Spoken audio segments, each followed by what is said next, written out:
Hayotingdagi eng qiyin o'yin. 5-0. Nou Campdagi. To'pni ko'ra olmagandik o'zi ham. Biz hech nimani ko'rmagandik. Pardalarni tushirib olgandik. Nimalar bo'lyapti axir deganim esimda.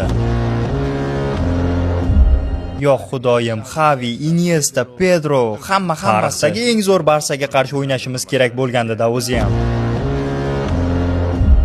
Pedro. Ko'pchilik bu yigitni esga olmaydi, Gollarni Pedro boshlaganmidi? Iniesta, Xavi, Messi, o'sha paytdagi hammasi. Ha, shunday. Bu dahshatli jamoa edi, tan olish kerak.